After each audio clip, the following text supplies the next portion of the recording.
নমস্কাৰ, মোৰ ইউটিউব চেনেললৈ আপোনালোক সকলোকে স্বাগতম জনাইছোঁ। চেনেলৰ জৰিয়তে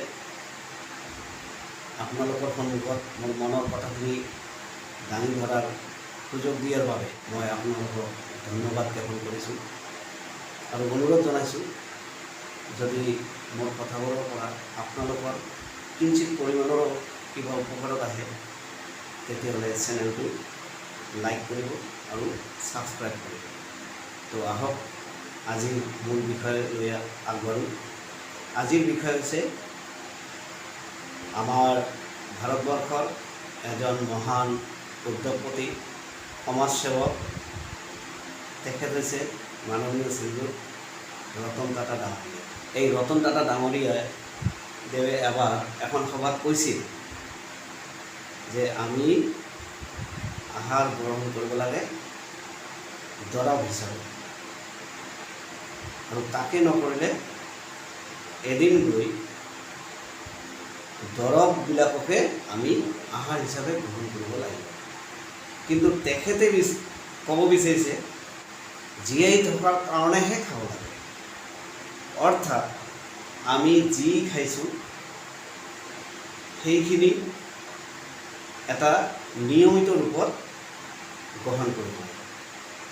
যেতিয়া আমাৰ বেমাৰ হৈছিল আমি ডক্টৰৰ ওচৰত গৈছোঁ, ডক্টৰে আমাক বিভিন্ন ধৰণৰ ঔষধ দিছে, দৰৱ দিছে আৰু লগতে এখন সূচী বনাই দিছে। তাত লিখা আছে কোনটো দৰৱ দিনত কেইবাৰ কিমান পৰিমাণত খাব লাগে। আমি সেই হিচাপত ঘৰত আহি কিন্তু ঠিকে খাইছোঁ।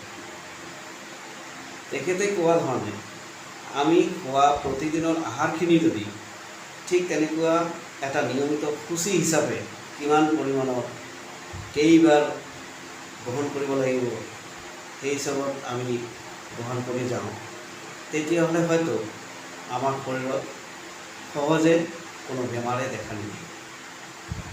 তেতিয়া আমাৰ দৰৱৰ হয়তো প্ৰয়োজন নহয়। আৰু তাকে নকৰিলে যে আমি খোৱাৰ কাৰণেই জীয়াই আছোঁ, য'ত যেতিয়া যেনেকৈ যিমান পাইছোঁ সিমানে খাই দিছোঁ, তেতিয়াহ'লে আমি বহু বেমাৰত পৰি যাম। আৰু বেমাৰত পৰি যোৱাৰ লগে লগে ডক্টৰৰ ওচৰত যাম। ডক্টৰে ইমানখিনি দৰৱ দিব যে দৰৱ খাওঁতে খাওঁতে পেট ভৰি গৈছে আৰু আমাৰ আহাৰ গ্ৰহণ কৰাৰ প্ৰয়োজন হোৱা নাই। এতিয়া আপোনালোকেই ভাবক, ৰতন টাটা ডাঙৰীয়াক আমি কি হিচাপত ধন্যবাদ দিম? তেখেতে এইটো সঁচা কথাকে কৈছে নে মিছা কথা কৈছে? তেখেতৰ কথাটোত কিমান বৈজ্ঞানিক ভিত্তি আছে, আমাৰ কাৰণে কিমান লাগতিয়াল? কিন্তু মই ভাবোঁ তেখেতে এটা 100% সঁচা কথাকে কৈছে। কাৰণ আমাৰ মনত যিবোৰ ধাৰণা যে বেমাৰ হ'ব, দৰৱ খাম, ভাল হৈ যাব। বেমাৰ হ'লে দৰৱ খালে বেমাৰ কেতিয়াও নিৰ্মূল নহয়।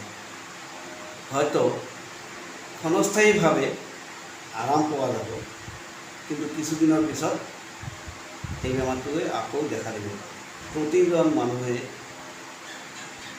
নিয়মিত ৰূপত নিয়মিত সূচীত ডক্টৰে দিয়া দৰৱৰ সূচীৰ দৰে আহাৰবিলাক গ্ৰহণ কৰি যাওঁ, তেতিয়াহ'লে হয়তো আমাৰ ডক্টৰৰ ওচৰত যাব নালাগে। ধন্যবাদ।